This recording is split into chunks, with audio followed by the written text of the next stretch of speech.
These small batch ooey gooey s'mores bars are filled with graham cracker, marshmallow, and chocolate chips. So they have all the texture and flavor of the s'mores, but there is no campfire required. So if you are a s'mores fan, you are going to love this recipe for small batch s'mores. So we're gonna use the same base that I used for those chocolate chip cookie bars. If you missed that recipe, you can check that out up here. So we're gonna use a 1/4 cup of salted softened butter and 1/2 cup of packed brown sugar. Get all of that in there, and then we're just gonna cream that together. I'm gonna use a hand mixer. You can totally do it by hand too. I find that doing these small batch recipes on a stand mixer doesn't really work because there's not enough ingredients to really get it incorporated well. Then we are ready to add in 1 large egg and a teaspoon of vanilla.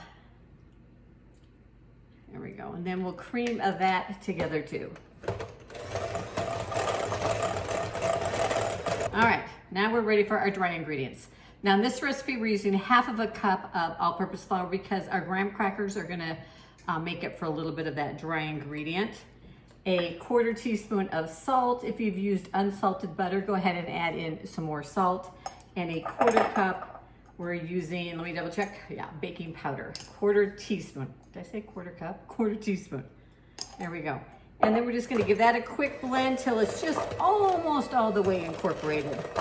It's really easy with these small batch recipes to over mix them and then you end up with tough baked goods. So I like to mix it just until my flour is almost incorporated, then add in the rest of my ingredients and give it another quick little mix. Now we're gonna add in our graham crackers here. Now I have used 2.5 sheets or 5 squares of graham crackers and just roughly chop them. We're gonna put it all in, even the crumbs. All right, get all that in. And then we have got, I think this is a 1/4 cup to 1/3 cup of marshmallows. And then the same 1/4 cup of chocolate chips. I happen to be using a semi-sweet today, but you could use milk chocolate, you could use dark chocolate, whatever your preference is. You could even use peanut butter chips, would be super yummy.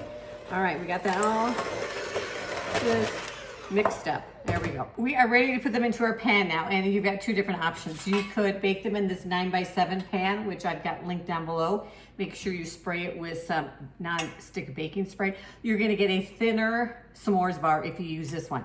If you want a little thicker s'mores bar, a little bit more ooey, a little bit more gooey, use a loaf pan. And I have lined it with some parchment paper. I show you how to cut the parchment paper like this right up there. Makes it super easy to lift the bars in and out. So I want a thicker, ooier, gooier s'mores bar, so I am going to use that pan.